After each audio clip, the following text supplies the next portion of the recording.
Olá, que Deus abençoe você abundantemente em nome do Senhor Jesus. Nós estamos meditando agora no Novo Testamento e no livro de Apocalipse. No capítulo 20, hoje nós vamos ler do versículo 7 ao 10. E vamos, então, nos aprofundar em algo que nós esperamos com muita fé, a prisão de Satanás. Bom, se você tem gostado desse conteúdo, não esqueça de dar o seu gosto, partilhar também esse vídeo com mais pessoas. E como sempre, antes de lermos a palavra do Senhor nosso Deus, nós pedimos que Ele venha nos conduzir, tá certo? Vamos lá? Senhor Deus, nós estamos aqui para meditar, ouvir a Tua voz e peço que o Teu Espírito Santo venha nos abrir o entendimento, a visão da fé, para que possamos, de alguma forma, meu Deus, nos prepararmos para esse dia, o dia do encontro contigo. Por isso, eu peço que o Senhor nos dê o entendimento da Tua palavra, que assim seja. Amém. Versículo 7.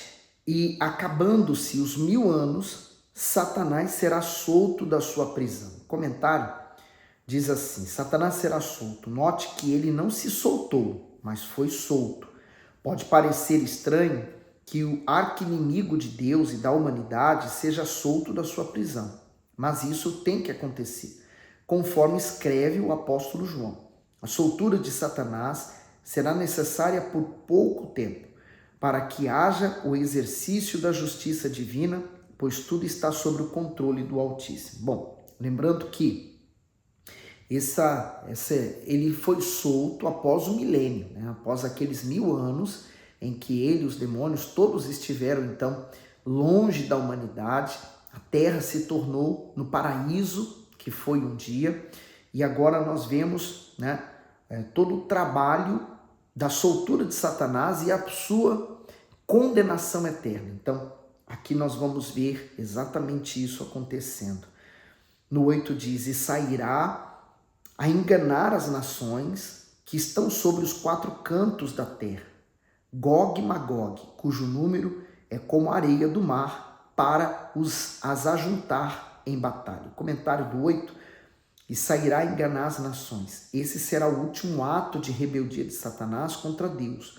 A sua rebeldia nasceu do seu orgulho, pois ele tinha a pretensão de ser semelhante ao Altíssimo e de ser adorado como ele.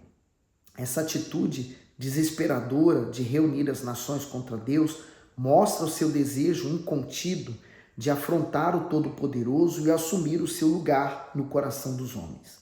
Acreditamos sinceramente que esse engano que ele vai levar já não será mais aos seres humanos. Lembrando que houve uma guerra no Armagedon em que aqueles que se juntaram contra o Cordeiro de Deus, o Senhor Jesus, que vinha montado num cavalo junto com a igreja glorificada, ela foi morta já, né? Tanto que veio os animais para comer a carne daquelas pessoas. Então, acreditamos que o Satanás faz é ir buscar aqueles demônios, anjos decaídos, que mais uma vez ele chama para a batalha contra o Senhor. Ele não tem mais ninguém para usar. Então, antes ele usava como, digamos, né, uma expressão natural, testa de ferro dele, o anticristo, o falso profeta, mas agora não tem mais ninguém. Então é ele mesmo que vai à batalha. No 9, e subiram sobre a largura da terra e cercaram o arraial dos santos e a cidade amada. E de Deus desceu fogo do céu e os devorou. E o diabo, que os enganava, foi lançado no lago de fogo e enxofre, onde estão a besta e o falso profeta, e de dia e de noite serão atormentados para todo sempre. Comentário 9 e 10. Desceu fogo do céu e os devorou. Esse é o fim de todos os que se deixam levar pelos caprichos do orgulho, a humilhação e o tormento eterno. No lago de fogo e enxofre, o sofrimento jamais cessará. Portanto, todos os que ali forem lançados nunca terão descanso, ou mesmo alívio, por um momento sequer. Imagine, passar a eternidade nesse lugar. Lá estarão a morte, o inferno, o diabo, seus demônios, o anticristo e o falso profeta, para serem atormentados pelos séculos dos séculos. E finalmente, Satanás é julgado junto com todos os demônios que seguiram ao plano dele e é lançado no lago de fogo e enxofre. Então, toda a terra se torna limpa, né, do seu engano, da sua corrupção, né? Então, o diabo, ele não vai mais poder levar o pecado. O pecado é a dívida que nós criamos para com o mal. Por isso que, se nós vivermos no pecado, nós continuamos ligados a ele. Quando nós nos arrependemos e vamos a Jesus, então somos limpos da culpa, logo também nós somos libertos do diabo. Então, a verdade é que a libertação do diabo tem que primeiro ocorrer a libertação do pecado. Então, primeiro a libertação do pecado e a seguir a libertação do mal. Porque se eu estou livre do pecado, minha fé está tão forte que eu digo ao diabo de joelhos e ele ficará de joelhos. Eu direi a ele, em nome de Jesus Cristo, sai, e ele vai sair. Então, aqui está a verdadeira libertação. Uma seriedade abaladora repousa sobre esse trecho e ele descreve os últimos acontecimentos antes que haja novos céus e nova terra. Os profetas da antiga aliança descrevem detalhadamente como será durante os 1000 anos na terra, além das pessoas ficarem muito idosas, de maneira que com 100 anos ainda serão chamadas jovens. Os profetas falam minuciosamente a respeito da remoção da maldição sobre a terra durante o abençoado domínio do Senhor Jesus. Essa expressão, né, que serão chamados ainda jovens, está em Isaías 65:20, eu queria ler com você. E haverá mais nela crianças de poucos dias, nem velho, que não cumpra os seus dias, porque o menino morrerá de 100 anos, porém o pecador de 100 anos será amaldiçoado.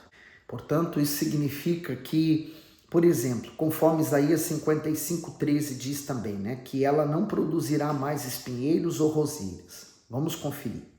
E em lugar de espinheiro crescerá a faia, e em lugar da sarça crescerá a murta, o que será para o Senhor por nome e por sinal eterno que nunca se apagará. Por isso também os desertos, eles voltarão a florescer, como já o vemos atualmente em Israel, pois todo o clima mundial será alterado. Nós vemos isso, por exemplo, naquela área do Mar Morto, né? O lugar onde existe uma forte influência de enxofre, né? E arqueologistas já descobriram que há sinais de terra, de rocha que foram queimadas. Então, aquele lugar, mais ou menos, é previsto que seja o lugar onde era Sodoma e Gomorra, né? Aquelas cidades que foram destruídas. Aquele lugar ficou completamente deserto. Se você já foi lá, você sabe que não há vegetação alguma, mas já está havendo, né? Já está sendo novamente, está reflorescendo aquele lugar. Isaías falou muito a respeito, como por exemplo, no capítulo 35, do 1 ao 2, sobre a fertilidade da terra, voltando e se mostrando de uma maneira nova, e um ponto muito importante do milênio. É o que também descreve Isaías 43, 19 ao 20. Vamos ver primeiro o 35, do 1 ao 2. O deserto é o lugar solitário, se alegrarão disto, e o ermo exultará e florescerá como a rosa, abundantemente florescerá, e também jubilará de alegria e cantará. A glória do Líbano se lhe deu, a excelência do Carmelo e Saron. Eles verão a glória do Senhor, o esplendor do nosso Deus. Em Isaías 43, 19 e 20, eis que faço uma coisa nova, agora sairá a luz. Porventura, não a percebeis? Eis que porei um caminho no deserto e rios no ermo. Os animais do campo me honrarão, os chacais e os avestruzes, porque porei águas no deserto e rios no ermo, para dar de beber ao meu povo, ao meu eleito. E é aqui que nós encontramos, né, a própria natureza se transformando ou seguindo os planos de Deus para a vinda dele aqui na terra. Então encontramos uma descrição igualmente detalhada sobre o que haverá no milênio. Quando lemos Isaías 11, trata-se de um reino de paz, como desaparecerá a inimizade entre as diversas espécies de animais, como já indicamos na explicação do Apocalipse 20, no versículo 4, que foi os vídeos anteriores. Em Isaías 11, do 6 ao 9, diz o seguinte: E morará o lobo com o cordeiro, e o leopardo com o cabrito, se deitará, e o bezerro e o filho do leão e o animal cevado andarão juntos, e o menino pequeno os guiará. A vaca e a ursa pastarão juntas, seus filhos se deitarão juntos, e o leão comerá palha como o boi. E brincará a criança de peito sobre a toca da áspide, e a desmamada colocará a sua mão na cova do basílio. Não se fará mal, nem dano algum, em todo o meu santo monte, porque a terra se encherá do conhecimento do Senhor, como as águas cobrem o mar. E acontecerá naquele dia que a raiz de Jessé, a qual estará posta por estandarte dos povos, será buscada pelos gentios, e o lugar do seu repouso será glorioso. E é aqui que se fala sobre Jesus, né? A raiz de Jessé, porque o Senhor Jesus vem da linhagem de Davi, né? De Jessé. Durante o milênio acontecerá algo excitante. Através do Israel convertido, uma evangelização mundial, intensiva e sem igual, será realizada. Israel fará isso muito melhor do que nós o podemos fazer alguma vez. Lemos em diversos lugares sobre essa atividade missionária mundial de Israel. Entre essas passagens está Isaías 2, versículo 3, onde está escrito que a lei sairá de Sião e a palavra de Jerusalém. Irão muitos povos e dirão: Vinde, subamos ao monte do Senhor, à casa do Deus de Jacó, para que nos ensine os seus caminhos e andemos nas suas veredas, porque de Sião sairá a lei e de Jerusalém a palavra do Senhor. Quando nós fazemos referência aqui sobre Isaías, né? Isaías é como se fosse o livro do Apocalipse para os israelitas, os judeus, que aguardam primeiro o Messias. Para eles não consideram o Senhor Jesus como Messias, então eles ainda aguardam. Isaías profetiza sobre a vinda dele. Eles pensam que passou a época porque ele viria com o templo, então o templo não existe mais. Então eles aguardam essa ainda vinda, né? Essa vinda do Messias. Por isso que há uma movimentação em Israel para a reconstrução do templo, para que eles possam criar um ambiente propício para que o Messias venha. De fato, né?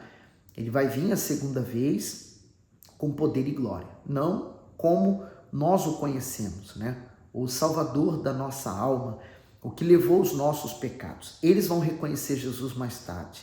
Então, o livro de Isaías tanto profetiza a vinda do Messias, que para nós já se cumpriu, como também coisas para o Apocalipse, né? Então, revelações que hoje nos deixa bem claro quando lemos o Apocalipse que o apóstolo João escreveu. No último capítulo do profeta Isaías é descrita detalhadamente a evangelização que durará 1000 anos. Isaías 66, 18. Porque conheço as suas obras e os seus pensamentos. Vem o dia em que ajuntarei todas as nações e línguas, e virão e verão a minha glória, e porei entre eles um sinal, e os que deles escaparem enviarei às nações, a Tarsis, Pul, Alude, Flecheiros, e Tubal e Javã, até as ilhas de mais longe, que não ouviram a minha fama, nem viram a minha glória, e anunciarão a minha glória entre os gentios. Agora, por outro lado, também haverá durante o milênio um intenso movimento de viagens a Israel, né? Como nós vimos lá em Isaías 2, né? Que muitos povos virão até ele.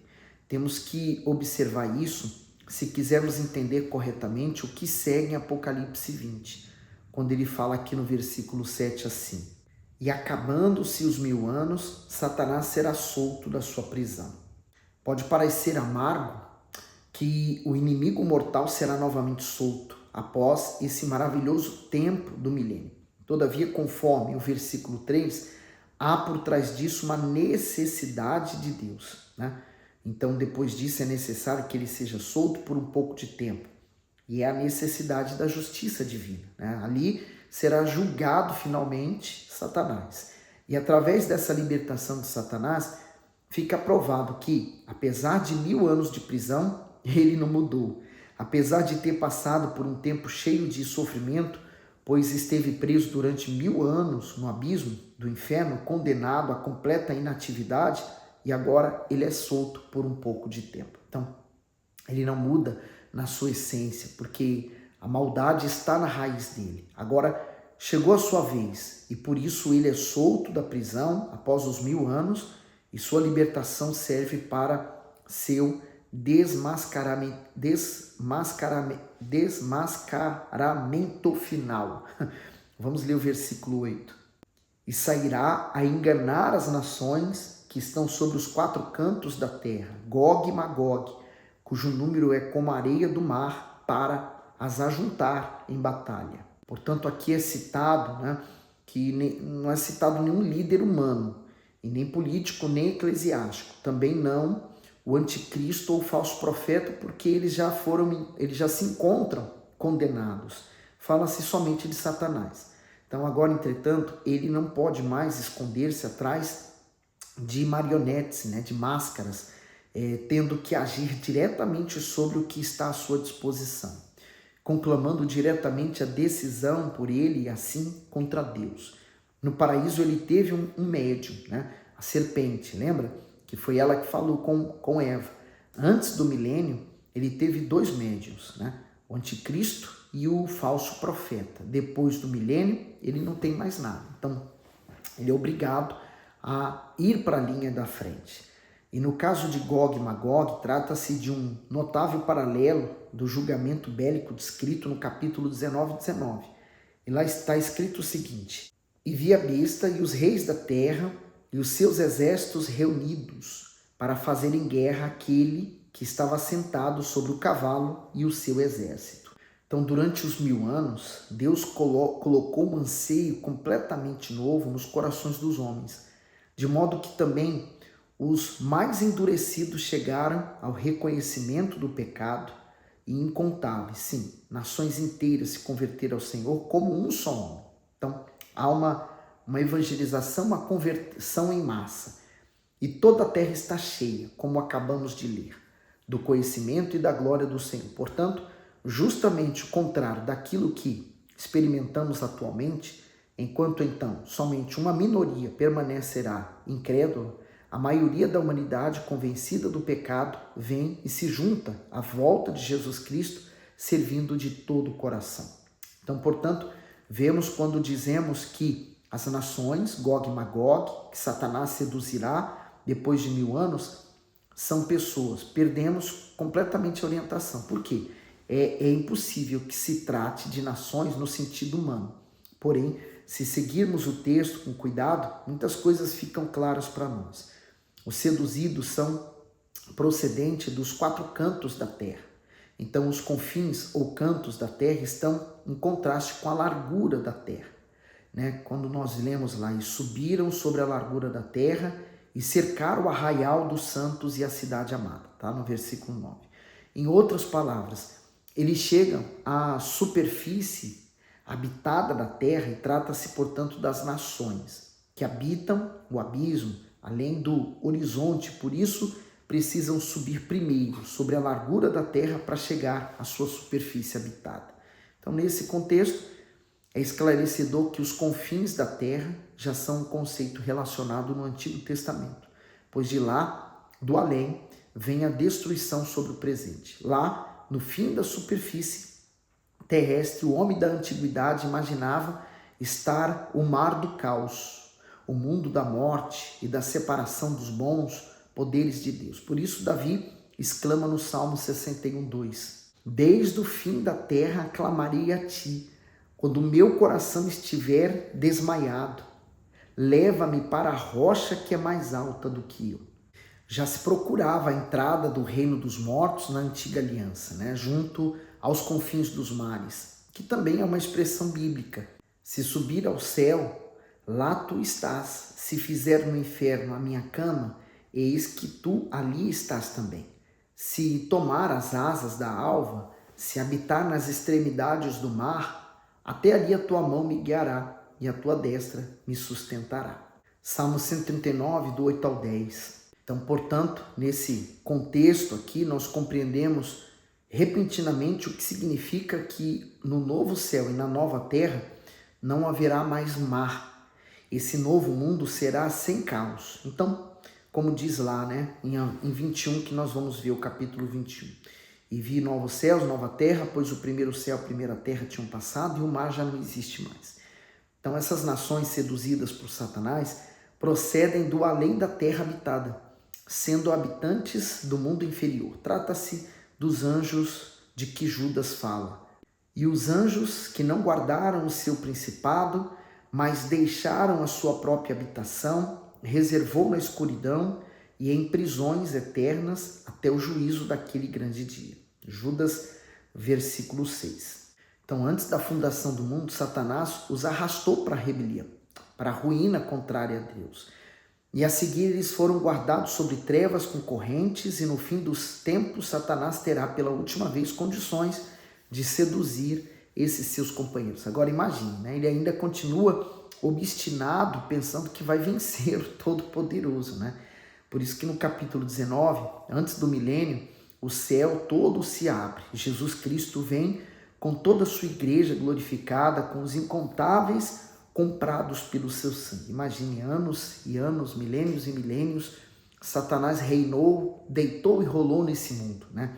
Mas ele vai ficar 1000 anos preso, aguardando o seu julgamento e vendo a terra sendo reinada pelo Senhor Jesus. O reino estabelecido na terra, venha a nós o teu reino, né?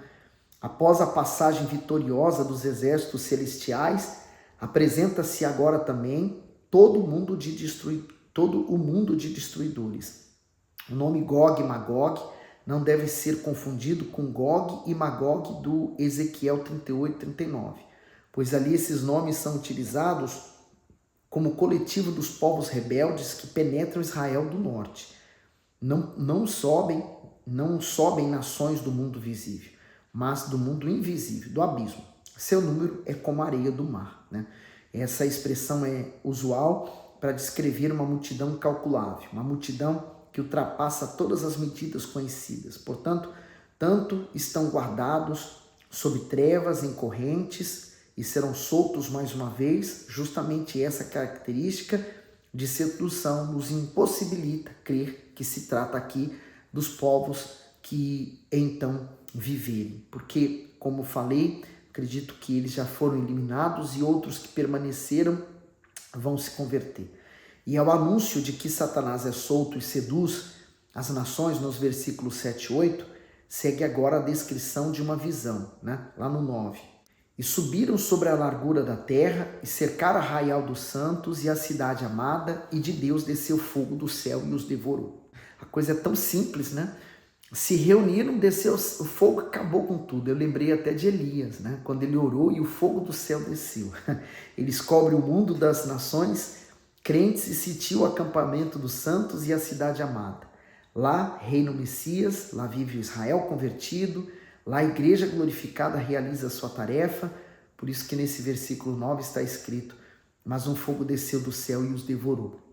Aqui não sobra nada para os abutres, como foi o caso do Amargedon, né? Que nós vimos lá no versículo 21 do capítulo 19. Agora, após o milênio, não trata-se de homens, mas de espíritos. Nós também devemos estar conscientes que o inimigo pretende e de quem ele é, né? O que ele pretende e o que ele é. Não nos referimos este ou aquele povo histórico que habita aqui ou ali, mas falo dos exércitos invisíveis, de espíritos que avançam contra os amados do Senhor. E nós vemos essa batalha espiritual acontecendo quando Paulo fala em Efésios, né? Que nós devemos nos vestir com toda a armadura de Deus para resistir esse dia. A guerra de Satanás contra os santos já foi atualmente muito intensificada.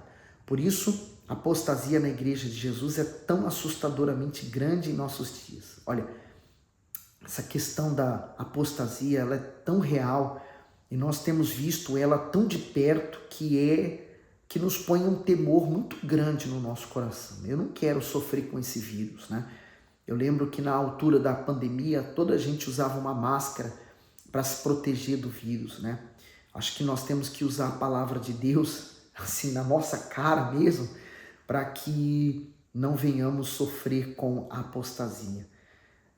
No fundo, experimentamos exatamente o mesmo que então irromperá mais uma vez, de forma final, em proporções gigantescas do inferno. Efésios 6,2 diz o que eu acabei de citar, né? Porque não temos que lutar contra o sangue e a carne, mas sim contra os principados, contra as potestades, contra os espíritos das trevas desse século, contra as hostes espirituais da maldade nos lugares celestiais. Sabemos que eles estão nos lugares celestiais hoje, mas aqui nessa altura do Apocalipse, eles estarão então se reunindo contra o Cordeiro. Então no versículo 10 está escrito, né? E o diabo que os enganava foi lançado no lago de fogo e enxofre, onde estão a besta e o falso profeta, e de dia e de noite serão atormentados para todo sempre.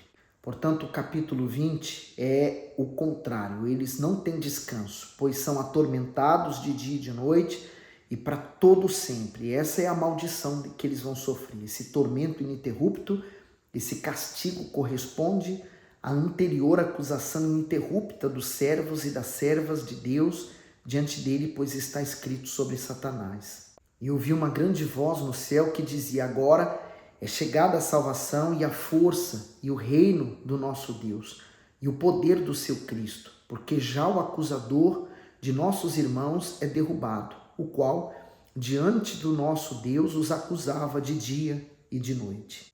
Aquele que era imbatível agora será atormentado para todo sempre. E é esclarecedor ver os níveis da decadência de Satanás, né? Eles não somente é expulso do céu, perdendo assim seu poder de acusador, capítulo 12, não somente é lançado na terra para o abismo e assim despido do seu poder de sedutor, vimos no capítulo 20, mas é agora lançado definitivamente no lago de fogo do juízo, onde já encontra-se o anticristo e o falso profeta. O juízo deste lago de fogo excede nossa capacidade de compreensão. E aí eu lembro do que o apóstolo Paulo falou, para nós estarmos olhando para o Senhor Jesus. Ele é o início da fé e o fim da fé, o autor e consumador da fé. E ele fala que pelo gozo que lhe estava proposto, ele suportou a cruz. Então, suportemos nossa vida neste mundo por mais um pouco de tempo, só mais um pouco, né? Logo estaremos nos céus, né? Então, vale a pena todo o sacrifício que você faz em prol da sua salvação. Mantenha-se firme até o fim, não se deixe cair. Por isso, está escrito que o que está de pé, cuide para que não caia. Significa dizer que nós temos uma opção: permanecer de pé e não cair, ou nos deixar cair.